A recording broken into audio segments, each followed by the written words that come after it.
All right. Good afternoon, everybody. Welcome to the August Wellness Webinar. My name is Laura Maloof Miller, and I'm a Wellness Program Manager with HealthNet. Kristen Keela, as you know, Health Promotion Consultant with HealthNet, is also on the line to assist. Just a few housekeeping items to review before we begin. Everybody's been muted upon entering. That helps us to avoid any background noise. If you want to change your audio settings, you simply click on the join audio icon.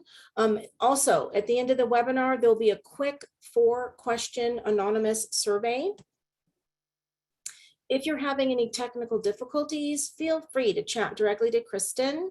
And to open the chat box, you simply hover over the Zoom toolbar at the top of your screen, and you'll see a little chat box icon that will appear there. Kristen will receive your messages in real time. And so, of course, she'll respond to your message in the order that she receives them. Also, if you're attending this webinar in a conference room or used a single webinar access with your team, if you could please chat that number of attendees to Kristen. That way we'll get a more accurate number on attendance. Today's topic, positive thinking, a new attitude. The information provided in this presentation is intended solely for the general information of the audience. It's not medical advice and shall not replace consultation with your physician or other qualified health provider. If you have any health-related questions or problems, please seek the advice of your physician or other qualified health provider. I've got lots of great information to cover today. I'm going to review the many traits and characteristics associated with a positive mindset. And our thoughts play a key role in our attitude. I'm going to give you some ideas on how to shift from negative thoughts to positive ones. Show you some simple ways to be positive, both at home and in our work life. I will also review the positive effect an optimistic attitude has on our lifespan. I'll review resilience and gratitude as well, and provide you with some practical tips for looking on the bright side and ways that we can practice positivity. Oh, you know, I always like to start out with something fun. Okay, so what do you see? This is our first poll. Is the house floating or is it sinking? Let me go ahead and launch the poll. All right. Is that house floating or is it sinking? All right. Responses are coming in.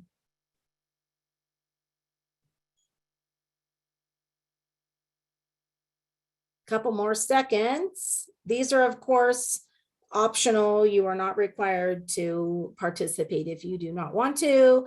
All right, I'm going to go ahead and end the poll, and I'm going to share the results. All right, so most of you, 54%, said it was floating. We do have 46% that said it was sinking. So if you answered it was sinking, you may need to practice a little bit more of positive thinking, but that's why you're here today. So that's good news.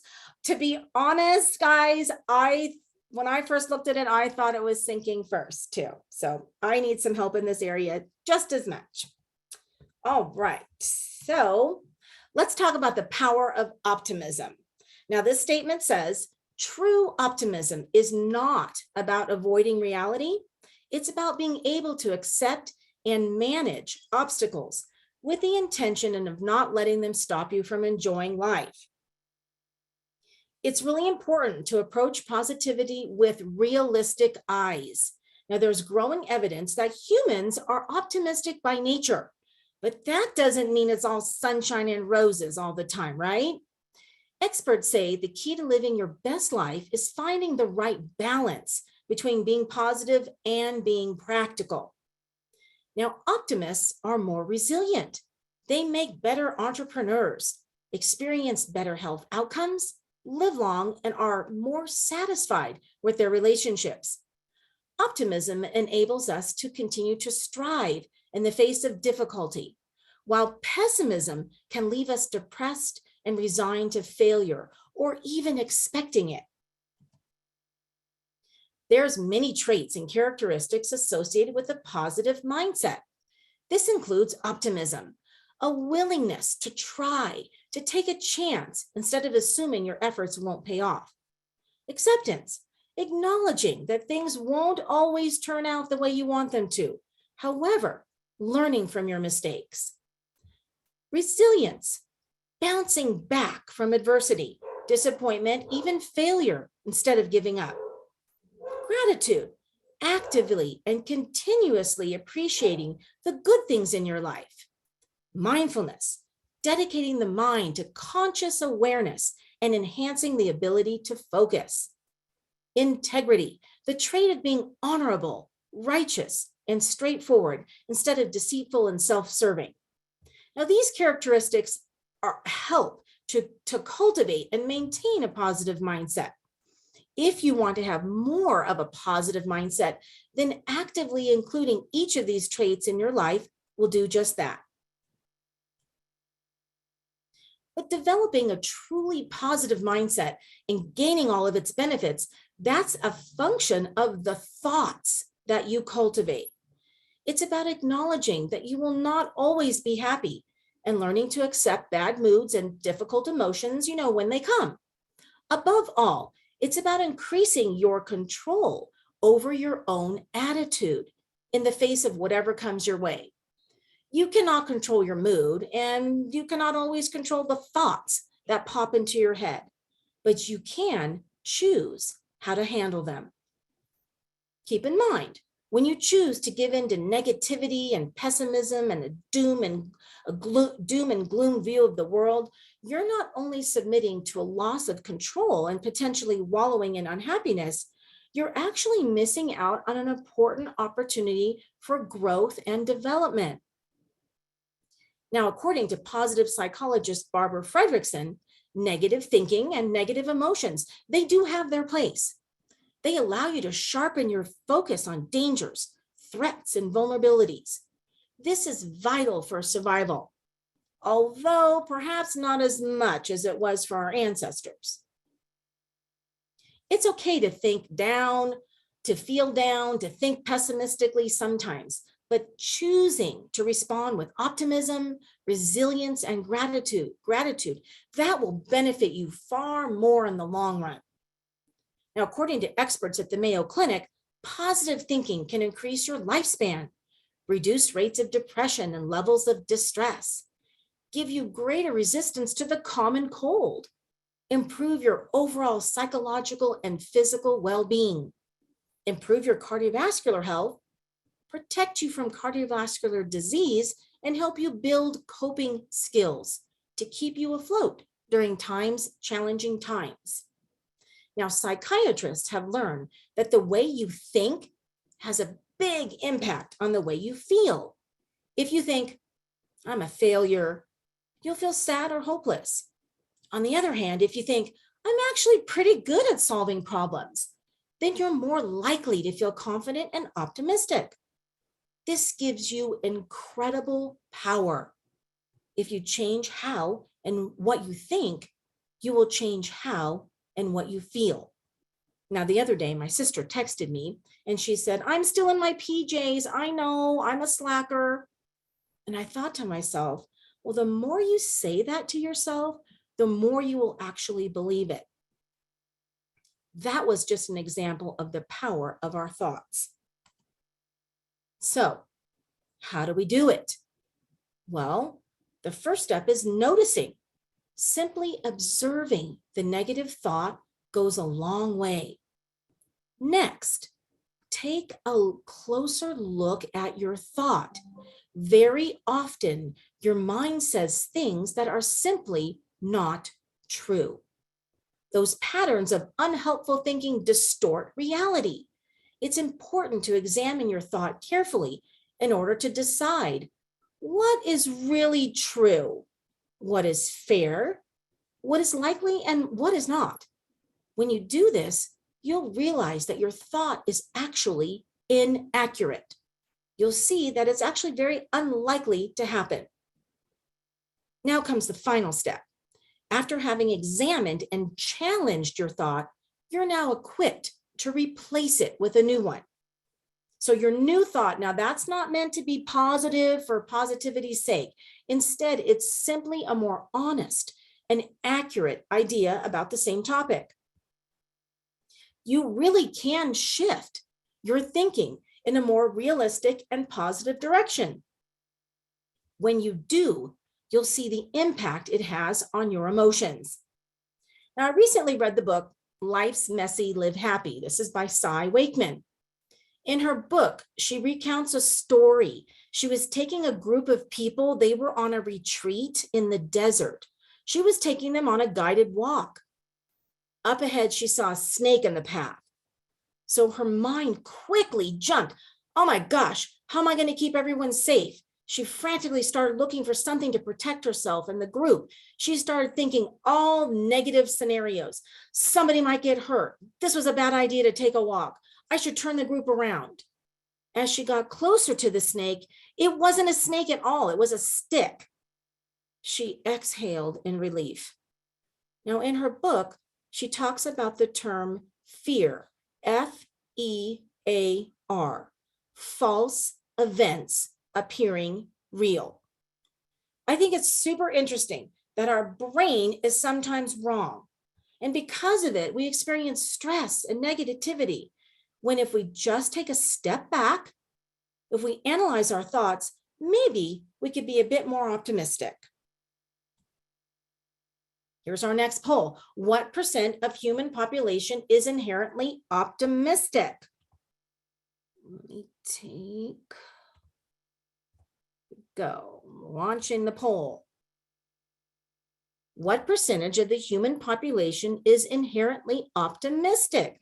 10%, 50%, or 80%? What do you think? Responses are coming in.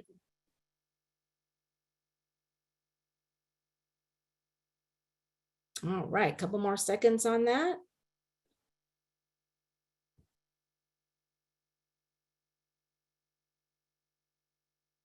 All right. Share the results. So most of you thought 50%. Actually, it's 80%. That you would be correct if you selected 80%. So that's really good news. All right. Has anyone ever told you, you got to keep an open mind or think positive? So these are more than just phrases. Your mindset can have a major impact on your chances of success when it comes to overcoming challenges. Now, the terms growth mindset and fixed mindset, this refers to how people look at their abilities to achieve their goals. A person with a fixed mindset believes that one's abilities, intelligence, skills, and talents are things that they are born with. Somebody with a growth mindset thinks that they can achieve success by learning new skills and working hard. With a fixed mindset, challenges might sound like, I work too much. I don't have time to exercise.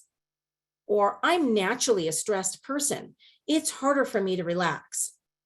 Or I've always been an unhealthy eater. But with a growth mindset would sound more like, if I can just learn how to make exercise a habit, I believe I can work out more.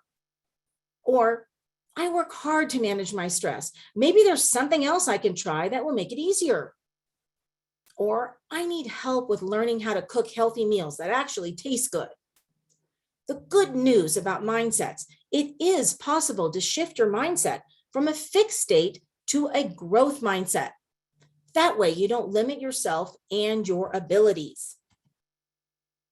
So here's a few steps for adopting more of a growth mindset. You see failure as an opportunity. So when things don't go your way, try to think of it as a learning experience. Now, I grew up in California. I remember moving to Idaho. I bought my first house on my own. I started a new job. I stayed for a little over a year. It wasn't the right place for me. I really, really struggled during that time. I couldn't make ends meet. I didn't have any friends. However, when I look back on that experience, I look back on it not as a failure, but as a learning experience. Embracing lifelong learning. Every step along your journey is a chance to learn how to do it better next time. Accepting challenges. Change is hard. Each hurdle you cross will help you grow new skills and strategies. And don't forget to celebrate. There's no such thing as a small success. Any change, learning, or positive thought, that deserves attention. Embrace the mantra, progress, not perfection. Now, if you were to do a quick Google search on how to cultivate a more positive mindset, you will see that there are many suggestions out there. Here are some of the most popular and most evidence-backed methods. Start the day with a positive affirmation. Every day, my dad would wake up and he would say to himself, I get another day in which to succeed. For you, maybe it's something like, today's going to be a great day, or I can do this. Focus on the good things, however small they are. The sun is out. I can hear the birds singing. I slept in because it's the weekend. Find humor in bad situations. Oh man, this is not that easy to do. I'm actually teaching my daughter how to drive. Apparently, I'm not very good at it because now I need a new bumper. Turn failures into lessons and learn from them. Okay, you gave something a try. It was an adventure. It didn't work out. What did you learn? Focus on the present instead of getting caught in the past or losing your way in the future. Mindfulness is a great way to practice this. And find positive friends, mentors, coworkers to support and encourage you. You know how laughter is contagious? Well, as it turns out, so is positivity. Here's a few more. Remember that it's your response that determines the outcome of a situation. You choose how to respond. Decide to be happy by being grateful and assuming that the people around you have the best of intentions. Of course, we know it's easy to be upbeat and positive when life is going well, right? However, challenge yourself to maintain a positive attitude when something goes wrong. Show the world how resilient and positive you are. For a more specific list of actual habits and actions that you can take to develop a more positive mindset, try these suggestions. Now, some people like to keep a gratitude journal. Just maybe a couple times a week, write a detailed entry about one thing you're grateful for. This could be a person, a job, a great meal with friends, or anything else that comes to your mind. However, don't rush to write down the first thing that comes to your mind. Really take time to truly think about what you're grateful for. Writing about people who you're grateful for, now that tends to be more powerful than writing about things. Maybe it's someone whose company you enjoy, or a fun experience you had, or a reason to be excited about the future, or an unexpected good thing that happened. Use positive words to describe your life. Don't get dragged down into other people's complaints. You know how water rolls right off the feathers of a duck? Let that negative talk of others roll right off your back too. Take time to breathe. Just a few deep breaths can calm the nervous system, can give you some perspective so that you have time to choose how to respond. Did you know that smiling lightens the mood and brings in positive energy? Another poll, true or false? More than 50% of optimistic people are likely to reach the age of 85 than their negative counterparts. Here we go. What do you think about that one? More than 50% of optimistic people are likely to reach the age of 85 than their negative counterparts.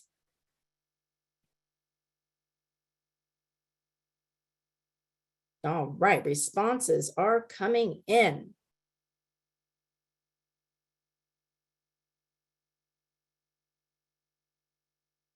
All right. Couple more seconds here. Good deal. All right. You've got it. Yes, that is absolutely true. That's like, wow, this is super really great news. So let's take a look at how a positive attitude affects our longevity. Now, there's plenty of data supporting the connection between a positive outlook and a healthier life. Being positive can help you fend off stress, eat better, and be more physically active, all of which can lower your risk for chronic disease. Now, a long-term study that was led by British psychologist Andrew Steptoe found that people who reported higher levels of satisfaction or enjoyment over a 10-year period tended to live longer than those who reported no enjoyment. Now, the research included 10,000 participants, and they evaluated 4 areas of satisfaction or enjoyment. That included how they enjoyed the things they did, enjoyment or satisfaction being with other people, enjoyment or satisfaction with their lives overall, and how energetic they felt. Those who reported the highest satisfaction in all 4 areas each time the questions were asked were 24% less likely to have died than those who reported no enjoyment. The study showed that good mental health, social connections, maintaining friendships, and social interaction can play a key role in a satisfying life. Let's take a quick look at resilience and gratitude. Resilience helps us to cope with everything from daily stressors to chronic illnesses. It's a set of skills that makes it possible for people not only to get through hard times, but to thrive during and after them. It's sort of like a rubber band. That's when it's stretched, it comes back. Scientists who are studying resilience are working to discover why some people bounce back from difficult experiences and others don't fare quite so well. You know what? The brain has a lot to do with it. With stress, we're constantly activating the brain pathways of fear, worry, and anxiety. And you know what? The more we use that superhighway in the brain, the more efficient it becomes. And this mode of thinking then becomes our default reaction. But research shows humans can train the brain to strengthen different connections that don't reinforce this fear circuit. Over time, this can become the new response to stress. Now, scientists have noted that facing the things that scare you relaxes the fear circuitry. Also, having a strong network of social support is critical to resilience. Working the body's muscles also makes the mind more resilient. Now, this is because exercise spurs the development of new neurons, and over time, it can lessen the stress response. But the most compelling research about resilience focuses on mindfulness. This is an area where most people can improve. Becoming more resilient has everything to do with tuning into the mind, body, and the present moment. Research indicates that a continual meditation practice can change how your brain operates. The more experience you have with meditation, the more quickly the brain recovers from stress. And these changes persist beyond the meditation state. So, what are some characteristics and behaviors that lead to resilience? Well, guess what? Optimism and effective coping styles. This occurs when responses to crises are more often seen from the silver lining point of view rather than from despair. These factors are more important to obtaining happiness as we age than perfect health. Our personal connections, when we are happily engaged with family and friends, close-knit communities, at paid or unpaid work. Our sense of purpose, involved in an activity or function that gives life meaning. Our sense of purpose affects our positive outlook and how one looks to the future. Self-efficacy, our ability to handle your own problems. Think of the words flexibility, and adaptability. A healthy diet and active lifestyle. The healthier and more active we are, the more factors of resilience we possess. So, do you want to bolster your own inherent resilience? Here, according to top researchers, are the most powerful ways to go about it. Now, resilient people are characterized by an ability to experience both negative and positive emotions, even in difficult or painful situations. They mourn losses and endure frustrations, but they also find redeeming potential or value in most challenges. Because of built-in survival mechanisms, our brains are naturally wired to pay more attention to negative events than positive ones. Shoot, okay, but in reality, we experience positive events with much more frequency. One key to building resiliency lies in noticing and appreciating those positive experiences whenever and wherever they occur. The more you can leverage challenges as opportunities to grow and evolve, the more resilient you're likely to be. Pain comes to all of us in life, says Dr. Sabine, a clinical psychologist. What I see resilient people do is immediately look at the problem and say, what's the solution to that? What is this trying to teach me? Looking at pain as an opportunity to learn and problem solve, and building the confidence and the habit of moving toward the pain instead of running from it goes a long way in terms of building resiliency. Being in the service of others is a powerful way of stoking resilience. In studies, research found that serotonin, the neurotransmitter associated with feelings of happiness and well-being, that's used more efficiently by people who have just engaged in an act of kindness. Now, acts of kindness can be formally organized, it's like regularly volunteering, or just as simple as getting out there and finding people to smile at or speak an encouraging word to. It is worth noting, though, that receiving and appreciating kindness from others may be just as important as offering it up, because gratitude turns out to be an important part of resiliency. Now, that's according to clinical social worker Darcy Smith. You know, every once in a while, I'm in the drive-through, I'll pay for the person behind me, and that makes me feel so good. One time, my sister and I, we were out to dinner. You may recall, because I tell the story as often as I can. Anyway, there was this man that was in the lobby. He was picking up his, to-go order. And I was telling him how excited I was because after dinner, my sister and I were going to a concert. And so after dinner, the waiter comes by. And of course, he asked, do you guys want any dessert? I said, no, we got to go. We got a concert to go to. And then the waiter said, well, that gentleman paid for your dinner. He wanted you to have a special night. Oh man, did that man make my night? Well, of course he did. And anytime I get the opportunity, I love to tell that story. Good health and a regular routine of healthy habits, those are also foundational to both mental and emotional resilience. Daily habits count. When you're caught up on your sleep, you're eating well, and you're keeping stress low, you'll be less fragile and less likely to fall into unhealthy patterns following a serious setback or a tragedy. Sometimes, though, you just need to give yourself a mental boost. Talk to yourself like a trusted friend. Okay, you got to watch out for your inner dialogue. It may be doom and gloom. So instead, give yourself the advice you give a friend in this situation. A positive pep talk will give you renewed vigor.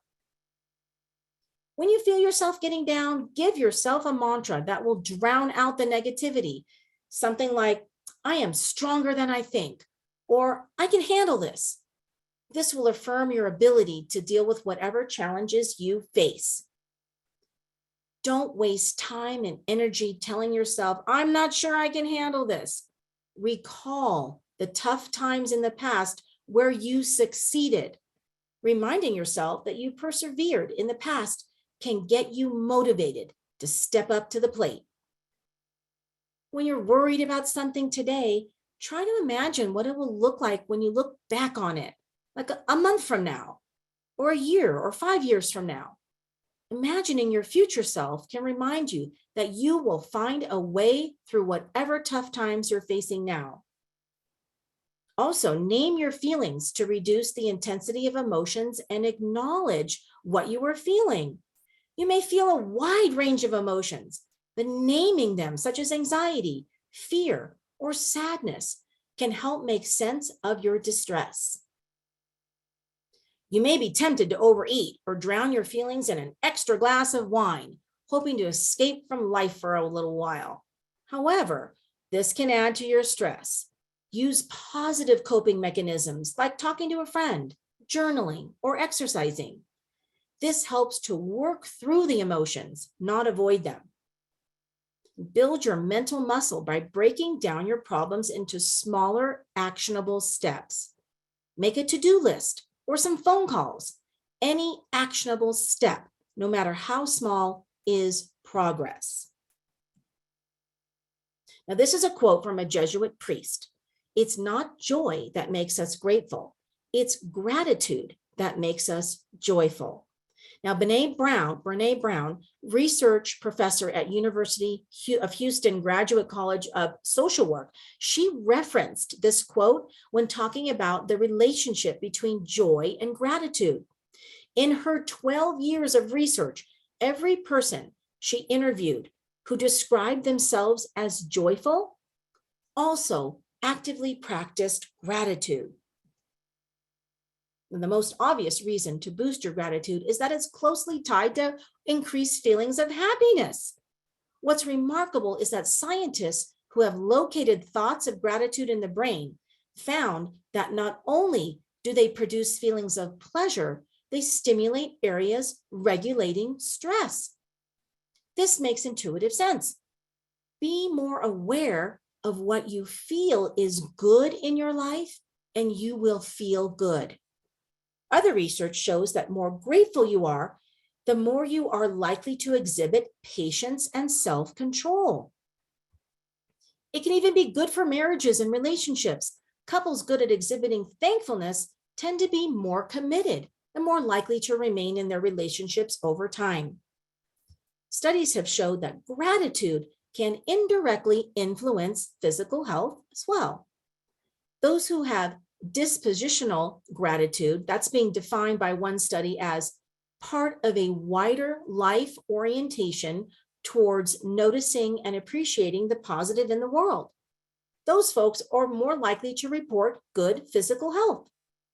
The benefits of having more gratitude also correlated with benefits to the heart, and that was among patients who had experienced heart failure. Being grateful can even get you a better night's sleep. According to one study involving college students who instituted various methods for increasing gratitude, such as a gratitude journal, they worried less at bedtime and slept longer and better. Tell someone how much you appreciate them. At home or at work, maybe send a quick email or a text. Hey, you know what? I really appreciated your help today. Reward effort. If someone does something nice for you, do something nice for them. Practice random acts of kindness. It's amazing how you will feel. Make gratitude part of a family life. You can share it with each other, maybe like during mealtime. Each person at the dinner table can talk about their day, but also invite them to say something they're grateful for. Say thank you for the little things your loved ones do for you, things you normally take for granted. Hey, thanks for filling up my car with gas, or emptying the dishwasher, or feeding the pets, or starting dinner because I was running late. Let's take a look at some practical tips for looking on the bright side. Now, positive activities can be things you simply do because you enjoy doing them, or they can be things that you do because they give you a sense of accomplishment. Of course, my personal favorite is walking our dog. We have the best conversations on our walks. He is such a good listener, and he always agrees with me. Here's some other ideas: eating a good meal, exercising, stretching, watching TV. positive activities, do things you enjoy doing. But doing positive activities, they will help you manage anxiety, depression, and difficult emotions and stress. When you do things that are positive, it makes you want to do them more. However, they won't just happen on their own. You really have to plan positive activities. Here's the other list of activities that can provide you with a sense of accomplishment. My favorite, checking off items on the to-do list. I will actually create a to-do list just so that I can check something off on it. It makes me feel that good. Positive thinking exercises are just like any other activity. You need to practice them daily to see results, because exercising your mind to be more positive, it's no different than exercising your body to be healthier and more fit. When you speak with others, only use positive words. So omit negative words, things like don't, can't, not, won't, no. Constantly look for things to be positive about. Find things that you like about yourself, other people, and your life. The more you focus on the positive, the easier it will be to think positive thoughts. Okay, well, there are days when smiling is the farthest thought from your mind. I get it. But just the simple act of smiling puts you into a more positive mindset. Smile whenever you see yourself in the mirror. Smile when you see others. Smile for no reason at all. And do you ever relive events wishing you could have done things differently? Your emotions are connected to your thoughts. If you change your thoughts, your emotions will change. So you gotta let go of the past. Realize what happened, happened. And you can't do anything about to change it. But you can take charge of your present and your future, because that is where your power lies. Sometimes we just need a little inspiration. Use inspirational quotes for a pick-me-up. Put them in a place where you can see them. The bathroom mirror, your computer monitor, the refrigerator, the bulletin board. You know, there's an app for that. Finding motivation to pursue your goals isn't always easy, especially if you're struggling with stress or negativity. But inspiration can come from surprising places, including the palm of your hand. Today's motivation apps are designed to inspire you to keep moving forward with positive affirmations, tips, and insights. There are apps that let you set up your own daily positive affirmation reminders for any type of inspiration or mood you want to achieve. Now, these next slides are on programs that help HealthNet members stay on track with their health. Our members can find wellness programs and other resources when logging into your HealthNet account. Our health risk assessment is called the Real Age Assessment. So be sure to check it out and look at the rest of our Wellness Center programs as well. My Strength. Now, this has proven tools for your mind, body, and spirit. This is the online program that's also available in an app form, so you can access it through your smartphone. Use it to help you learn to reduce stress, anxiety, depression, or substance abuse. It has quick modules, videos from mental health professionals, guided meditations, and inspirations on the topics of joy, laughter, positivity, meditation, mindfulness, relaxation, COVID-19, and racism. That's just to name a few. We offer telephonic support at your fingertips, because we know that tackling new health goals can be challenging, but you don't have to face it alone. Health coaches can help you prioritize your goals, strategize a plan, and support you through your journey. And HealthNet members, if you have a health concern, you can call the Nurse Advice Line to speak with a registered nurse. Don't forget to save money and take advantage of our member discounts. HealthNet members can receive discounts on Weight Watchers, chiropractic and acupuncture services, eye care, hearing aids, and even our fitness club discount. Now, if you're not a HealthNet member, just check with your health plan to see if they offer similar programs, services, and discounts. HealthNet and non-HealthNet members can use Find Health. This is Find Help.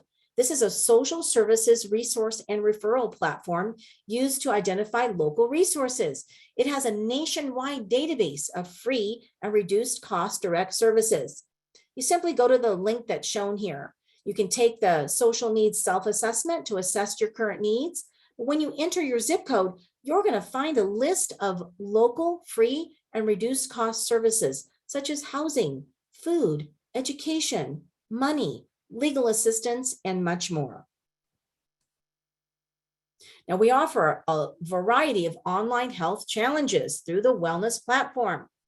The ongoing monthly health challenges of stress, steps, and sleep are open to everyone.